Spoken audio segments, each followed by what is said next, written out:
Hello friends, ಎಲ್ರಿಗೂ ಕರಿಚಿಟ್ಟಿಗೆ ಸ್ವಾಗತ. ಇವಾಗ ನಾವು ಒಂದು ಪಕೋಡ ಮಾಡ್ತಾಯಿದ್ದೀವಿ. ತುಂಬ ಅದ್ಭುತವಾಗಿ ಆರೋಗ್ಯಕ್ಕೆ ತುಂಬ ಉತ್ತಮ ಈ ಪಕೋಡ. ಮೊದಲಿಗೆ ಒಂದು ಜಾರಿಗೆ ಮೊಳಕೆ ಬರಿಸಿದ ತರಣಿಕಾಳನ್ನು ತಗೊಳ್ತಾ ಇದ್ದೀವಿ, 1 ಕಪ್ಪಷ್ಟು. ಅದೇ ಥರ ಇದರ ಜೊತೆಗೆ ಇನ್ನೊಂದು ಕಪ್ಪಷ್ಟು ಇದು ಹೆಸರು ಕಾಳು, ಇದು ಮೊಳಕೆ ಬೆರೆಸಿದ್ದು. ಇದನ್ನು ಕೂಡ ಜಾರಿಗೆ ಹಾಕಿ ಆಮೇಲೆ ಇದಕ್ಕೆ ಒಂದು ಇದು ಸಾಲ್ಟ್ ಆ್ಯಡ್ ಮಾಡಬೇಕು. ಇನ್ನು ಚೆನ್ನಾಗಿ ಒಂದು ಸ್ವಲ್ಪ ಗ್ರೈಂಡ್ ಮಾಡಿ ನೋಡಿ, ಈ ಒಂದು ಮಟ್ಟಕ್ಕೆ ಗ್ರೈಂಡ್ ಮಾಡಿ ತೆಗಿಬೇಕು. ತೆಗೆದು ಒಂದು ಬೌಲಿಗೆ ಹಾಕೋಣ.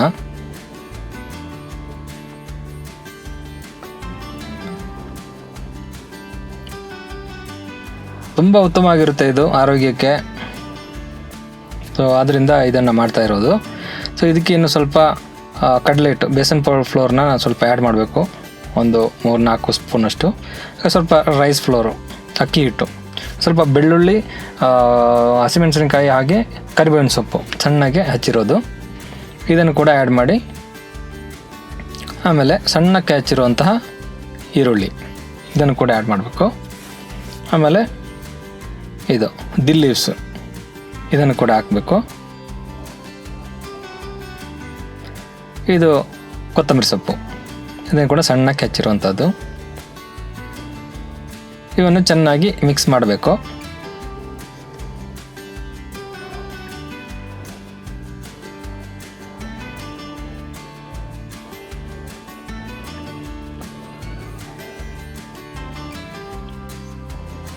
ಸಾಲ ಅಂದರೆ ಒಂದು ಸ್ವಲ್ಪ ಬೇಸನ್ ಪೌಡರ್ನ ಕೂಡ ಆ್ಯಡ್ ಮಾಡಿ, ಒಂದು ಸ್ವಲ್ಪ ನೀರನ್ನು ಕೂಡ ಚಿಮ್ಕಿಸಿ ಚೆನ್ನಾಗಿ ಇದನ್ನು ಮಿಕ್ಸ್ ಮಾಡಬೇಕು. ನಾವು ವಡೆ ಎಲ್ಲ ಮಾಡೋದಕ್ಕೆ ಯಾವ ಥರ ರೆಡಿ ಮಾಡ್ತೀವಿ ಅದೇ ಥರನೇ ಈ ರೀತಿಯಲ್ಲಿ ಇದನ್ನು ರೆಡಿ ಮಾಡಬೇಕು. ಇನ್ನು ಒಲೆಯಲ್ಲಿ ಎಣ್ಣೆ ಬಿಸಿ ಆಗೋಕ್ಕೆ ಇಡಬೇಕು. ಎಣ್ಣೆ ಕಾದ ನಂತರ ಅದಕ್ಕೆ ಈ ಥರ ಸಣ್ಣಕ್ಕೆ ಬಿಡ್ತಾ ಬರಬೇಕು ಎಣ್ಣೆಗೆ. ಸಣ್ಣದಾಗಿ ಮಾಡ್ತಾ ಇರುವಂಥದ್ದು. ಇದನ್ನು ವಡೆನೂ ಮಾಡ್ಕೋಬೋದು ಬೇಕಾದ್ರೆ. ನಾವು ಈ ಥರ ಪಕೋಡ ಥರ ಮಾಡ್ತಾ ಇರುವಂಥದ್ದು ತುಂಬ ಚೆನ್ನಾಗಿರುತ್ತೆ, ಆರೋಗ್ಯಕ್ಕೆ ಉತ್ತಮ, ಮಕ್ಕಳಿಗೆಲ್ಲ ತುಂಬ ಇಷ್ಟ ಆಗುತ್ತೆ. ಈವ್ನಿಂಗ್ ಸ್ನ್ಯಾಕ್ಸಿಗೆಲ್ಲ ಇದನ್ನು ಯೂಸ್ ಮಾಡ್ಬೋದು. ಟೀ ಜೊತೆ ಸೂಪರಾಗಿರುತ್ತೆ. ಒಳ್ಳೆ ಫ್ರೈ ಆದಮೇಲೆ ಇದನ್ನು ನಾವು ತೆಗಿಬೇಕು. ನೋಡಿ ಎಷ್ಟು ಚೆನ್ನಾಗಿ ಬರ್ತಾ ಇದೆ. ಇನ್ನು ಇದನ್ನು ಒಂದು ತಟ್ಟೆಗೆ ಶಿಫ್ಟ್ ಮಾಡಬೇಕು. ಒಳ್ಳೆ ಡೀಪ್ ಫ್ರೈ ಆಗಿದೆ.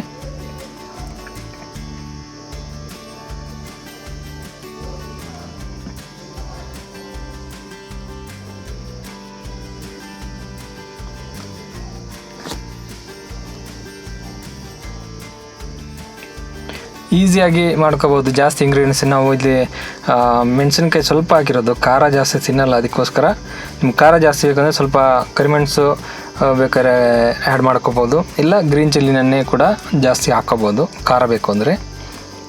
ಉಳಿದಿರೋದನ್ನು ಕೂಡ ಈ ಥರ ಚೆನ್ನಾಗಿ ಡೀಪ್ ಫ್ರೈ ಮಾಡಿ ತೆಗಿಬೇಕು.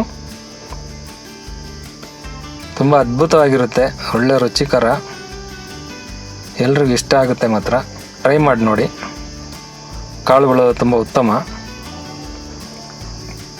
ಇದಕ್ಕೆ ಬೇರೆ ಮಸಾಲೆಗಳು ಏನೂ ಹಾಕಿಲ್ಲ, ಸಿಂಪಲ್ಲಾಗಿ ಮಾಡಿದೆ. ಸ್ವಲ್ಪ ಚಾಟ್ ಮಸಾಲ ಮೇಲಿಂದ ಹಾಕಿ ಇದನ್ನು ಸೇವಿಸ್ಬೋದು. ತುಂಬ ಅದ್ಭುತವಾಗಿರುತ್ತೆ.